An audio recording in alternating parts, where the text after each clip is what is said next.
today I carefully listened to a news that's springing up with Mercy Chinwo and her boss, Easy Concept. I took my time to, because it's been flying around, I just took my time to listen to go to the news, compare stories and all of that stuff. And I realized that both of them could be wrong. The owner of the music label, the Christian music label, Easy Concept, it could be wrong as in he didn't maybe he didn't pay Mercy Chinwo all the royalties, which they agreed 50-50. Maybe he took some. But you also look at the other end. Nobody knew Mercy Chinwo until Easy Concept took her up and brought her to the stardom that she is today. So no matter what happened, because the guy was arrested by the Nigerian EFCC and locked up. No matter what happened, Matthew chapter 5 should come into play. When somebody say, want to collect your clothes, let him go. Sometimes I just put Christians. Let him go. There should be no conflict. Now, me, I'm looking at it this way. Yes, this guy may have done wrong. Maybe he didn't pay all the royalties. Maybe we're paying some and collecting some. Because the laws of royalties, music labels, you can go and read it online. They are all there. You come in, you are nothing. They pick you as nothing. The man said Mercy Chinwo was pursuing him, and she have to even send people to plead with him to bring her on board and market her to the world. And this music label, they buy you a car, buy you a house, put your music in the whole world so that people will know you. So that when money begins to come, you put share it 50-50. That is for him 50-50. Some even collect higher than you. Go and try the ambiances and see how much you're going to collect. So for secular world. So my own concern, this guy could be wrong. Maybe he didn't give you all your royalties. But at least nobody will have known you. People forget how they start. If you see the way that story discouraged me today. Honestly. I said, that story really, maybe God needs to work in my mind. I don't even want to help anybody again, honestly. Except maybe God needs to work on my mind. Because if you look at even the photo of Mercy, she looked like a school girl that was dropped somewhere. When that man picked him. He may have eaten some of the royalties. It's okay. The fact that I will not have been known without you, you go with it. Let me enjoy the success I have. That is the mindset. You look at it, you don't want to. They had an agreement. He has made a lot of money. But in our own case, you just pick somebody freely. Let me lift this person up. You don't know what the person will do to you tomorrow. You have to be afraid. Because the person who look helpless today can kill you tomorrow.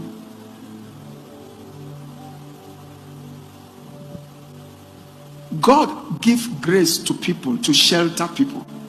But you have to be a person that when you enter somebody's life, the person begins to progress. Look at what I prayed many years back. When I stumbled into the scripture, I will bless those that bless you and curse those that curse you. I said to myself, Lord, whoever helped me, help them. Whoever helped me. And I realized that though we didn't find people that helped us, we kept praying until we got to where we are. God moved people and all of us. So I discovered that if my destiny is to serve, like the woman, the little girl who served Naaman, was it not because she was in Naaman's life that Naaman's skin were healed? Even if you don't have money to give anybody, your presence should cause a change in someone's life. So God arranged it in this way. The one sheltering you and the one that needs shelter, they have to enjoy what is called mutual benefit. It's a symbiotic relationship. There's nothing wrong with somebody helping somebody who is in need. But what happened to him after he has helped you?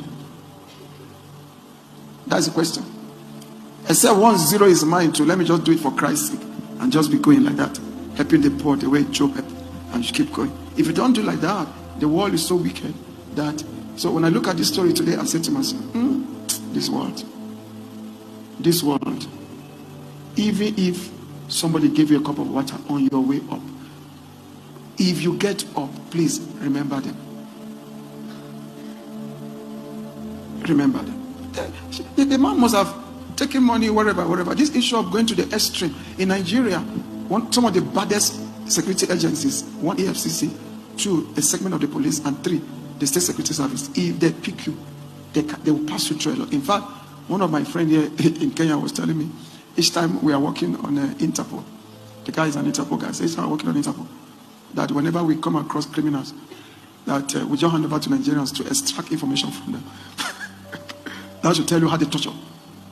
So, for you to now hand over this man to EFCC, the man that without him, nobody will have known your name, just because of some money. For you to now hand him over to EFCC, locked up for 9 days, and now the EFCC is looking for him again, just because now you have connections. Before, when you were messaging, that was in the backside of the desert, you never had connections. Now you have connections. So people now love your music. You can pick a phone and call somebody for anywhere in the country. You see, this Christianity doesn't enter the heart of many.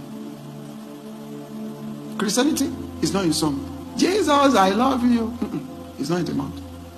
It's in the heart. And somebody once said, if you want, because the music label, they sign all your songs and you write certain agreement and they begin to finance you. So, if not, you'll not, even secular artists, you'll not have no people like Beyonce now. If there was no people who, music labels that lifted them. Nobody would have no message if this guy was not there. Now the point is that you are even asking that he should give you the entire catalog of the music you have sung. They invested the money. They put you on social media. They put you everywhere. They pay. Do you know that to be on social media? Do you think it's free? All this time you see somebody having 1 million views. There's money they spend to have 1 million views. I was listening to one of the secular guys from Nigeria. He was saying, you think that my music come out and on Spotify begin to get so millions? And he said, the guy said, I put thousands of dollars for my music to be listened to globally. So you think somebody's having 1 million views, 66,000 views, you think it's a joke? They pay for it. These music labels pay for it. They pay for it. These are the things that frustrate people that God has called to lift others. It just frustrates them. People could be wrong, of course, but that's not how to handle it. So the whole catalog, by law, belongs to the music label. Though it is your songs, they belong to the music label. Unbelievers, even in Nigeria, there was this unbeliever. He walked away from his music label. They settled amicably. After a while, he now met him and said, please, I want to buy my catalog. Unbelievers, they settle peacefully. They ask you, this is how much your songs, because they are the one who marketed it. They put it on social media platform. So this is how much we will sell your songs back to you. And he paid peacefully. And now he owns the catalog. Why can't, look at Christians, this is actually that happening me. You church, you cannot settle. This same country, the same Nigeria. So the unbeliever will not be laughing at you. We had the same problem, we settled it peacefully. You who say you are church, you are employing EFCC to arrest somebody and lock the person up. Listen carefully. We just have to allow the Christianity to reflect in our hearts. Truth to impact us. Because what shall it profit a man if you gain the whole world and lose your soul? Your Christianity is not in your charisma. It's in your character. It's in your character. What do you do under pressure? Do you still remember the Lord? Do you still remember values, virtues?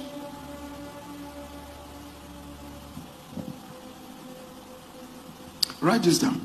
The greatest desire of God is not just to save us by His grace, but to extend what His grace has accomplished in us to the lives of others. There is a cost for not aligning with the extension program of God. What's the extension program of God? The grace of God has appeared to you. You got saved. Now you're a Christian. The next thing is to do, find the mountain whose feet you need to be and begin to extend the grace of God on that mountain. Are you understanding me? So once you do that, you have aligned with God's extension program. You have aligned with God's extension program. And I want to show you a scripture. Go to the book of Revelation chapter 12.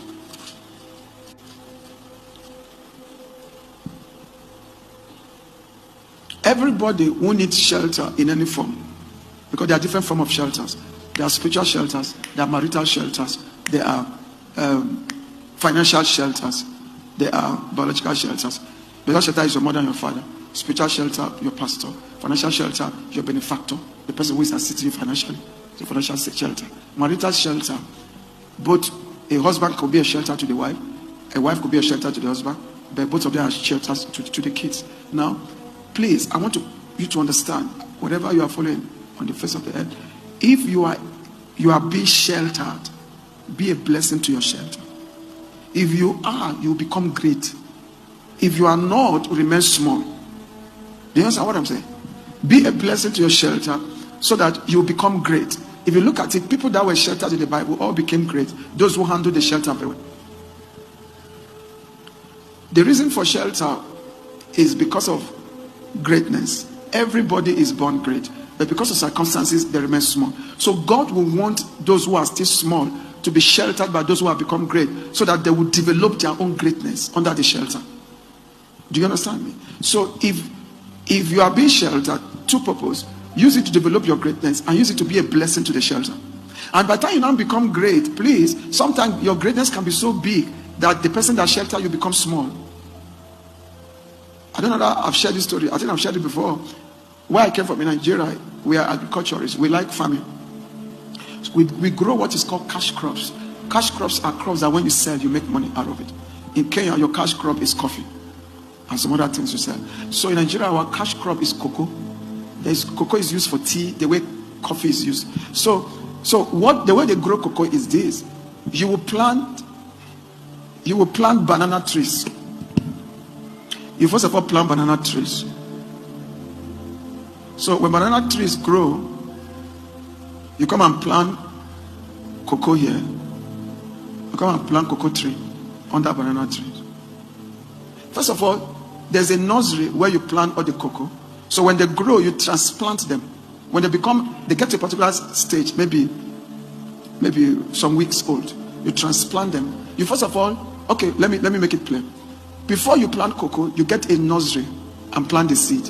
Then you clear the farm where you plant the cocoa and plant banana trees on that farm.